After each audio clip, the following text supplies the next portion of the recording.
On plonge dans un sujet qui a toujours fasciné l'humanité, la magie astrale. Un sujet passionnant, en effet. Notre guide d'initiation à la magie astrale pour débutants, prêt à percer les mystères du plan astral. Absolument. Ce guide est une mine d'informations pour ceux qui souhaitent s'initier à cette pratique. D'ailleurs, il y a une phrase qui a retenu mon attention dès le début. Le plan astral est une dimension subtile, accessible par la projection de la conscience, où les pensées et les intentions prennent forme plus facilement. Ah oui, c'est intéressant. Oui, c'est une excellente synthèse de ce qui nous attend. Intriguant, n'est-ce pas, Zax? C'est comme si le plan astral était un terrain fertile où nos pensées pourraient se matérialiser plus aisément. Tout à fait. Plongeons un peu plus dans le sujet. Qu'est-ce que la magie astrale et comment ce fameux plan astral entre-t-il en jeu? Alors, la magie astrale, c'est l'art d'utiliser l'énergie du plan astral, une dimension subtile qui coexiste avec notre réalité physique pour réaliser des rituels et des pratiques spirituelles. D'accord. Imaginez un monde miroir énergétique où les lois de la physique telles que nous les connaissons ne s'appliquent pas de la même manière. Un peu comme un univers parallèle, mais énergétiqué. Exactement. Et on y accède par la projection de la conscience, ce qui me semble être une sorte d'expérience hors du corps. Tout à fait. C'est un état de conscience modifié qui permet de voyager au-delà des limites de notre corps physique. Imaginez la sensation de flotter, de vous déplacer librement dans un espace où les frontières du temps et de l'espace s'estompent. C'est fascinant. Oui, vraiment. Mais pourquoi s'aventurer dans cette dimension? Quels sont les avantages de la magie astrale? Eh bien, les possibilités sont vastes. Le guide met en avant l'exploration de la conscience, le développement spirituel, l'amélioration du bien-être. Je vois. C'est un voyage intérieur qui peut nous permettre de nous connecter à une dimension plus profonde de nous-mêmes, d'explorer notre potentiel créatif et intuitif et de développer une plus grande conscience de l'univers qui nous entoure. Un voyage initiatique, en somme. Absolument. Mais il me semble que ce n'est pas une promenade de santé. Le guide mentionne des prérequis pour pratiquer la magie astrale en toute sécurité. Oui, tout à fait. De quoi s'agit-il? La magie astrale n'est pas un jeu. C'est une pratique qui demande de la préparation, de la discipline et du respect. Le guide insiste sur l'importance de maîtriser certaines compétences fondamentales avant de se lancer dans la pratique. Ah oui, c'est rassurant. Oui, bien sûr. Quelles sont ces compétences à vous? Par où commencer? La première étape, et sans doute la plus importante, c'est la maîtrise de la méditation profonde. D'accord. La méditation est la clé qui ouvre la porte vers les autres états de conscience. C'est un entraînement mental qui permet de calmer le flot incessant de nos pensées, de détendre notre corps et d'atteindre un état de paix intérieure profonde. La méditation comme un outil pour apaiser le mental et préparer le terrain pour l'exploration astrale. Exactement. Et ensuite, que faut-il faire après avoir maîtrisé la méditation? Une fois que vous êtes capable d'atteindre cet état de calme et de relaxation profonde, vous pouvez commencer à développer vos techniques de visualisation. Intéressant. La visualisation est essentielle en magie astrale, car elle permet de créer et de manipuler des formes et des énergies sur le plan astral. C'est un peu comme si on devenait architecte de notre propre réalité astrale. Exactement. Imaginez que vous puissiez modeler l'énergie astrale selon votre volonté, créer des images, des symboles, des paysages. C'est une faculté extraordinaire qui demande de la pratique et de la concentration. Le guide recommande de commencer par visualiser des objets simples, comme une fleur, une bougie, une pyramide. Essayez de percevoir le plus de détails possible, les couleurs, les textures, les formes, les odeurs. Plus votre visualisation sera précise, plus vos expériences astrales seront riches et puissantes. Donc méditation et visualisation, deux piliers pour se préparer à la magie astrale. Oui, c'est ça. Le guide mentionne-t-il d'autres compétences importantes? Oui, la gestion de l'énergie personnelle est également primordiale. Ah bon? Le guide parle du ki ou prana, cette énergie vitale qui circule en nous et autour de nous.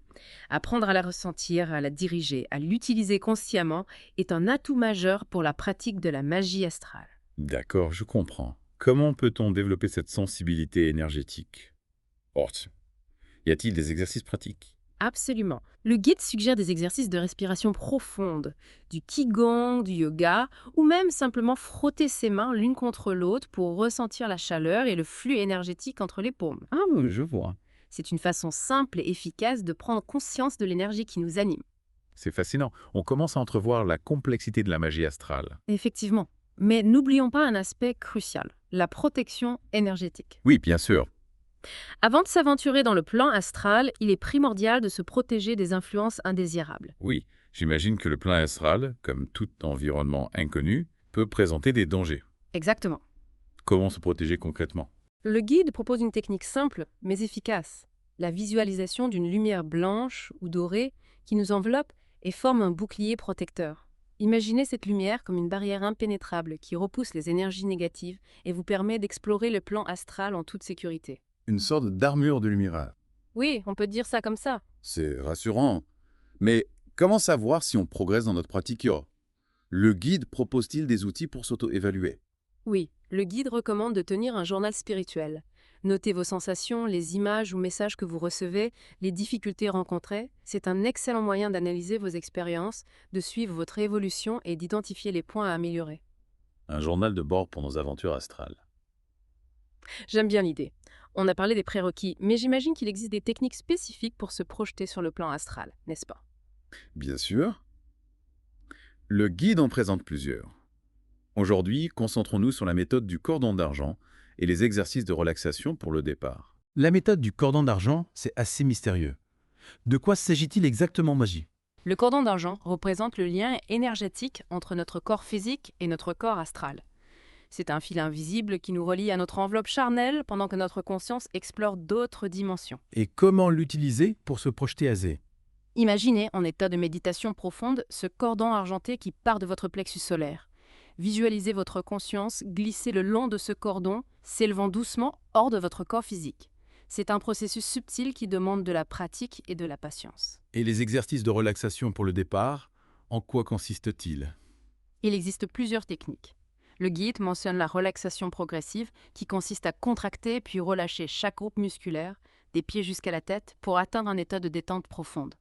Il y a aussi la technique de Monroe, qui utilise la visualisation d'un point au-dessus de la tête. On imagine notre conscience attirée vers ce point jusqu'à ressentir la légèreté de notre corps astral se détachant du corps physique. Ces techniques semblent plus accessibles que je ne le pensais. Est-ce que tout le monde peut y arriver? Le guide insiste sur la patience et la persévérance. La projection astrale ne se produit pas toujours du premier coup. Il est important de pratiquer régulièrement, d'être à l'écoute de ses sensations et de ne pas se décourager. C'est un apprentissage qui demande du temps et de la discipline. Mais une fois qu'on maîtrise la projection astrale, que peut-on faire sur le plan astral? C'est ce qu'on va explorer maintenant. Le guide propose plusieurs rituels pour débutants. Aujourd'hui, on va se concentrer sur le rituel de purification, le rituel de protection et le petit rituel de manifestation. Le rituel de purification. En quoi consiste-t-il? Imaginez-vous sur le plan astral, dans un lieu paisible et harmonieux. Visualisez une cascade de lumière blanche qui descend du ciel et vous enveloppe, vous purifiant de toutes les énergies négatives ou stagnantes. C'est une image très apaisante. Quel est le but de ce rituel? Il permet de se débarrasser des impuretés énergétiques, de se sentir plus léger, plus pur, avant de poursuivre l'exploration astrale. C'est une façon de se préparer à vivre des expériences plus lumineuses et positives. Et le rituel de protection? On en a déjà parlé un peu tout à l'heure. Oui, il s'agit de renforcer notre bouclier énergétique avant de s'aventurer dans le plan astral. Visualisez une sphère de lumière dorée, solide et impénétrable, qui vous entoure complètement.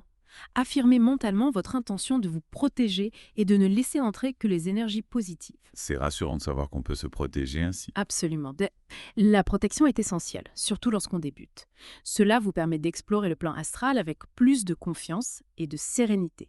Passons maintenant au petit rituel de manifestation. Celui-ci m'intrigue particulièrement, So. Ah, la manifestation, c'est l'un des aspects les plus fascinants de la magie astrale. Ce rituel nous permet d'utiliser l'énergie du plan astral pour manifester nos intentions, nos souhaits dans notre vie.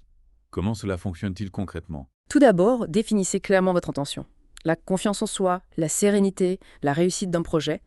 Ensuite, projetez-vous sur le plan astral et visualisez cette intention sous forme d'image ou de symbole. Par exemple, si je souhaite plus de confiance en moi, je pourrais visualiser un lion, symbole de courage et de puissance haïe. Exactement. L'important est de choisir une image qui vous parle, qui résonne avec votre intention. Ensuite, imprégnez cette image de votre énergie, de vos émotions. Ressentez la joie, la gratitude, comme si votre souhait était déjà réalisé. Libérez ensuite cette énergie dans l'univers avec la conviction que votre intention se manifestera au moment opportun. C'est puissant, Yili. Mais y a-t-il des limites à ne pas franchir, Yi? Des précautions à prendre, Yi? Bien sûr, le guide met en garde contre les intentions négatives. N'utilisez jamais la magie astrale pour nuire à autrui, pour manipuler ou influencer négativement quelqu'un. Les énergies du plan astral amplifient nos intentions. Il est donc crucial de rester dans une démarche positive et éthique. Donc, si je souhaite la réussite d'un projet, il ne faut pas visualiser l'échec de mes concurrents, mais plutôt ma propre réussite, en accord avec mes valeurs et le bien de tous. Exactement. La magie astrale n'est pas un outil pour contrôler les autres, mais plutôt un moyen de s'améliorer soi-même et de contribuer positivement au monde qui nous entoure. On a parlé de purification, de protection, de manifestation. Y a-t-il d'autres conseils importants pour une pratique de la magie astrale en toute sécurité? Oui, le guide souligne l'importance d'établir des limites claires. Fixez la durée de vos séances, ne dépassez pas vos limites personnelles, ne forcez pas les expériences. Un peu comme en plongée sous-marine, il faut respecter son niveau et ne pas descendre trop profond, trop vite. Excellente analogie. Le guide recommande également de demander conseil à une personne expérimentée, un mentor ou un guide spirituel pour vous accompagner dans votre pratique. C'est toujours précieux d'avoir un guide pour nous éclairer sur le chemin, surtout lorsqu'on s'aventure dans des territoires inconnus. Alors, prêt à replonger dans les mystères de la magie astrale. Absolument. La dernière fois, on a découvert les bases, les prérequis, les techniques de projection. Mais vous avez évoqué des dangers potentiels des entités étranges. Ça me donne des frissons. Oui, le plan astral, comme tout territoire inexploré, peut présenter des défis. D'accord. Le guide met en garde contre des illusions, des influences néfastes. Des illusions, on peut vraiment se faire piéger par notre propre imagination sur le plan astral. Exactement. Le plan astral est un monde fluide où les pensées prennent forme facilement. Ah oui. Si l'on n'est pas vigilant, on peut se laisser emporter par des illusions, des peurs, voire créer des formes pensées négatives qui peuvent nous affecter. C'est un peu comme dans un rêve, non? Où la logique s'efface et on peut se retrouver face à des situations absurdes ou effrayantes. Oui, c'est une bonne comparaison. D'où l'importance de la préparation de la protection énergétique. Oui, je comprends. Et surtout de la clarté d'intention. On doit rester maître de nos pensées et de nos émotions. Et ces fameuses entités, de quoi parle-t-on exactement? Le guide mentionne des entités astrales, des formes d'énergie consciente qui peuplent le plan astral. Certaines peuvent être bienveillantes, d'autres moins. On dirait un scénario de film fantastique. Sauf que c'est bien réel, du moins pour ceux qui s'aventurent sur le plan astral. Le guide insiste sur le discernement, l'intuition. Il faut apprendre à distinguer les entités positives de celles qui pourraient nous nuire. Oui, c'est important. Comment les reconnaître? Y a-t-il des signes, des indices? Le guide suggère de se fier à ses sensations. Nos sensations, Oui, face à une entité astrale, on peut ressentir une attirance, une confiance, ou au contraire une répulsion, une peur instinctive. Notre intuition est notre meilleure boussole sur le plan astral. Donc si on ressent un malaise, une angoisse, mieux vaut s'éloigner rapidement. Exactement. Il ne faut jamais hésiter à se retirer, à revenir à son corps physique si on se sent menacé. Et si on est confronté à une entité hostile, comment se défendre? La meilleure défense, c'est la lumière. Le guide recommande de visualiser une lumière blanche intense qui repousse les énergies négatives. On peut aussi affirmer mentalement notre volonté, notre force pour repousser l'entité. Un peu comme un exorcisme astral. Oui, on pourrait dire ça. L'important est de rester calme, de ne pas céder à la panique et de se rappeler que nous sommes des êtres puissants capables de contrôler notre espace énergétique. Impressionnant. Mais quels sont les dangers réels de la magie astrale dans termes de possession? De possession. Le guide mentionne la possibilité d'attaques psychiques, de drain énergétique, D'accord. de possession. De possession. Comme dans les films d'horreur. Disons que c'est une possibilité dont il faut être conscient, mais il ne faut pas dramatiser non plus. Non, bien sûr. Les cas de possession sont extrêmement rares, surtout si l'on pratique la magie astrale avec prudence et discernement. Donc si on respecte les règles de sécurité, si on se protège bien, les risques sont minimes. Oui, c'est l'idée. La magie astrale est une pratique puissante, mais elle n'est pas dangereuse en soi. C'est comme l'électricité. Ah oui. Si on l'utilise correctement, c'est une force extraordinaire, mais si on s'en sert mal, elle peut devenir destructrice. C'est une image très parlante.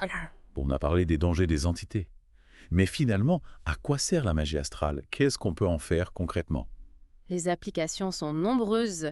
Le guide mentionne la guérison, la divination, la communication avec des guides spirituels, D'accord. l'exploration d'autres dimensions. Ouais. C'est un peu comme un super pouvoir. Oui, en un sens. La magie astrale nous permet d'accéder à des capacités extraordinaires, de repousser les limites de notre perception, de notre conscience. C'est fascinant. Mais comment savoir quelle pratique astrale est faite pour nous? Le guide conseille de suivre son intuition, d'explorer différents domaines, de se laisser guider par sa curiosité. Il n'y a pas de recette miracle, chaque personne a sa propre voie, ses propres affinités. C'est un peu comme un buffet à volonté, on peut goûter à tout et choisir qui nous plaît le plus. Exactement. L'important est de rester ouvert, de ne pas se limiter, d'oser explorer les différentes facettes de la magie astrale. On a exploré les dangers et les applications. Y a-t-il d'autres points importants avant de conclure notre Deep Dive Lay? Oui, il me semble important de parler de l'éthique en magie astrale. L'éthique, c'est-à-dire EULé. Comme on l'a évoqué tout à l'heure, la magie astrale est un outil puissant Oui. et il est essentiel de l'utiliser de manière responsable en accord avec des principes éthiques. D'accord. Et quels sont ces principes? Le guide met l'accent sur le respect du libre arbitre, la non-nuisance, l'harmonie avec l'univers. C'est un peu comme le code d'honneur des magiciens astro. Oui, on pourrait dire ça. Il s'agit d'utiliser la magie astrale pour le bien, pour évoluer soi-même et contribuer à l'harmonie du monde, et non pour manipuler ou contrôler les autres. C'est une vision inspirante de la magie astrale. On est loin des clichés des sorciers maléfiques qui veulent dominer le monde. Heureusement, la magie astrale est avant tout un cheminement spirituel, une quête de connaissance, de sagesse, d'amour. C'est une belle conclusion. On a commencé par explorer les bases de la magie astrale, puis on a plongé dans les dangers potentiels, les applications et enfin l'éthique. C'est un sujet fascinant qui ouvre des perspectives infinies. Et on n'a fait qu'effleurer la surface. Il reste encore tant à découvrir, à explorer. Exactement. C'est ça qui est passionnant avec la magie astrale, c'est un voyage sans fin. Un voyage qui nous invite à repousser nos limites, à explorer les mystères de l'univers, à découvrir notre véritable potentiel. On est de retour pour la troisième partie de notre Deep Dive. Après avoir exploré les bases, les dangers, les applications, l'éthique, j'ai hâte d'en savoir plus sur l'histoire de magie astrale. Quelles sont les différentes traditions qui ont nourri cette pratique au fil des siècles, ok? La magie astrale est une pratique millénaire. Ah oui. Elle a traversé les cultures et les époques, donnant naissance à une multitude de traditions et d'approches. Je vois. Chaque culture a développé ses propres techniques, ses propres rituels, ses propres conceptions du plan astral. Fascinant. Un véritable kaléidoscope de pratiques. Par où commencer quand? Quelles sont les traditions les plus marquantes? On peut parler de l'Égypte ancienne, par exemple. Ah oui, le Gyptophion. Ils accordaient une importance capitale au voyage de l'âme dans l'au-delà. Leur rituel complexe visait à guider les âmes des défunts vers le monde astral. C'est vrai. On retrouve cette fascination pour la mort et la renaissance dans de nombreux symboles et pratiques de la culture égyptienne. Exactement. Les pyramides, les sarcophages, les hiéroglyphes, tout évoque un voyage vers l'invisible blessé. Tout à fait. Et en dehors de l'Égypte, y a-t-il d'autres traditions qui ont marqué l'histoire de la magie astrale? Bien sûr. Il y a la tradition chamanique présente dans de nombreuses cultures à travers le monde. Ah oui, les chamans de... Les chamans utilisent des techniques de transe et de projection astrale pour communiquer avec les esprits, guérir les malades, obtenir des visions. C'est une approche plus intuitive, plus sauvage de la magie astrale. Intéressant. Donc chaque tradition a sa propre vision du plan astral et des moyens d'y accéder. Exactement, c'est logique. Y a-t-il d'autres traditions qui ont marqué l'histoire de la magie astrale? Oui, la tradition kabbalistique issue du mysticisme juif. La Kabbalah. Elle explore les dimensions spirituelles de l'univers à travers un système complexe de symboles et de correspondances. L'arbre de vie, par exemple, est une représentation symbolique de la création, des différents niveaux de réalité et du cheminement de l'homme vers la divinité.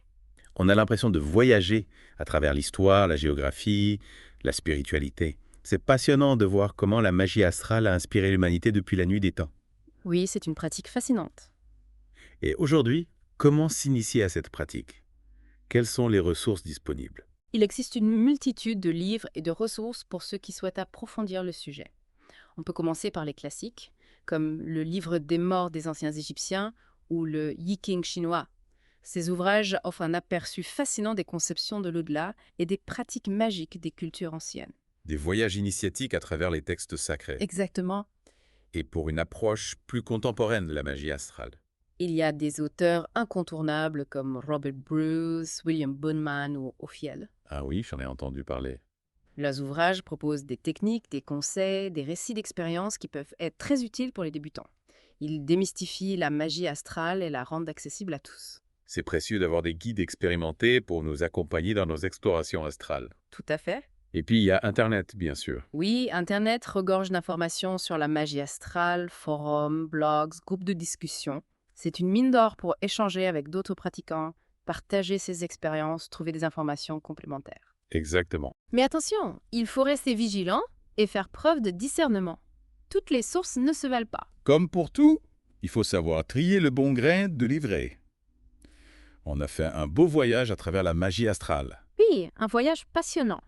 Les bases, les dangers, les applications, l'éthique, l'histoire, les ressources. Qu'est-ce qu'on peut dire en conclusion, Seth? La magie astrale est une pratique fascinante. Oui, vraiment. Elle nous invite à explorer les dimensions cachées de la réalité, à développer notre conscience, à nous connecter à l'univers d'une manière profonde et transformative. C'est une aventure qui demande du courage, de la discipline, de la sagesse. Mais qui peut nous apporter des récompenses inestimables. Connaissance de soi, guérison, développement spirituel, connexion avec des guides spirituels. Les possibilités sont infinies. C'est une invitation à un voyage extraordinaire, à la découverte de notre véritable potentiel. Un voyage qui commence par un simple pas. L'ouverture à l'invisible, la curiosité, l'envie d'explorer les mystères de l'univers et de notre propre être. Merci pour ce voyage fascinant dans le monde de la magie astrale. N'oubliez pas que la magie astrale est avant tout un cheminement personnel. Écoutez votre intuition, suivez votre propre voie et laissez-vous surprendre par la magie de l'univers. À bientôt pour de nouvelles explorations. Si vous avez aimé, abonnez-vous à la chaîne et n'oubliez pas de cliquer sur la cloche pour ne rater aucune notification. Vous pouvez également nous suivre sur Facebook et X pour plus de contenu exclusif. Et pour aller encore plus loin dans votre voyage spirituel, visitez cielcristallin.com, où vous trouverez des articles, des guides et bien plus encore pour nourrir votre chemin intérieur. À très bientôt chez les éclaireurs.